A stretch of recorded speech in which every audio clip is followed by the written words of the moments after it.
We are at the fourth and last segment of our conversation with Michael Strong, who is the author of The Habit of Thought. Professor Strong, what is the difference between a student-centered and a curriculum-centered approach to learning? Well, most people conceptualize learning as a curriculum-centered approach. By means of, for example, they might think that 7th grade students should study U.S. history, or 9th grade they should study algebra, and the algebra or the history course are the substance of the learning. And there's a long traditional legitimate role for that kind of learning. A different approach is to focus on how do you develop the student and the student's ideas. So even with the history course, one curriculum-centered version of history course is that the first week one is talking about history from 1492 to 1530, and then 1530 to 1600, something like that.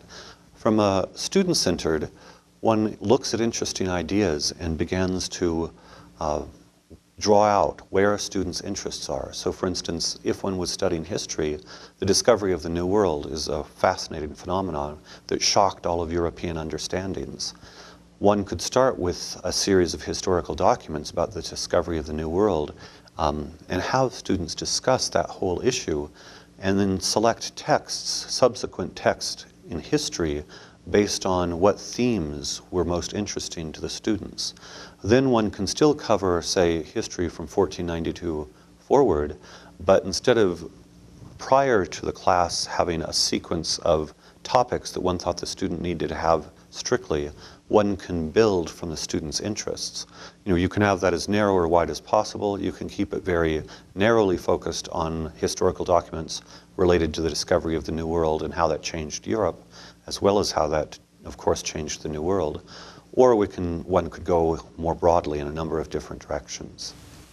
And since texts are important in Socratic practice, what is the difference between reading a text and understanding a text? Well, great question. I make a distinction between narrative reading and conceptual reading. Very often, students simply pass their eyes over a text and believe they have read it. And for some kinds of texts, one can read narratively and understand it and get something out of it. Narrative reading is the kind of reading that one does when one is reading a story or a newspaper article or history in which you've got a story. Much of our experience in reading is based on reading narratives. A lot of times when we interact socially, we tell each other, what did you do Saturday night? Oh, Saturday night I did such and such. And it's a form of storytelling. Narrative reading is very natural, and although students may need more vocabulary, it's something that they can do and develop on their own fairly easily. But anytime one is understanding a new academic discipline or a new set of concepts, one needs to learn how to read conceptual reading.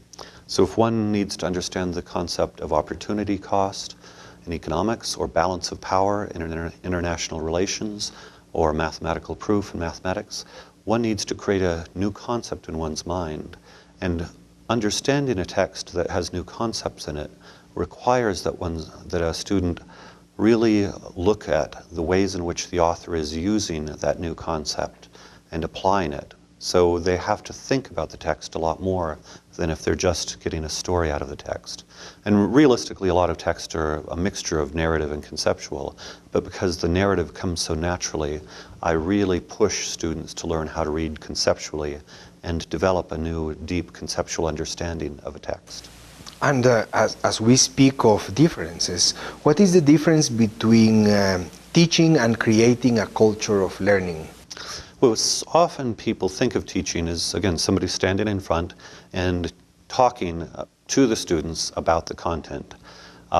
That's a long, again, traditional way to teach. For me, my goal is to create a culture of learning in which, earlier we spoke of students taking responsibility for their own learning. My goal is to change a classroom from, in the beginning of the year, one in which the students expect me to so-called teach them, that is, talk at them, to, by the end of the year, a group of students really being a learning club where they are interested in thinking and talking about ideas, understanding ideas on their own, with or without my help. where they support each other in learning, where learning is part of life, where learning is valuable to life. For me, the whole act of educating is much more about creating groups of autodidacts who are passionate about learning on their own and even more passionate about learning in community.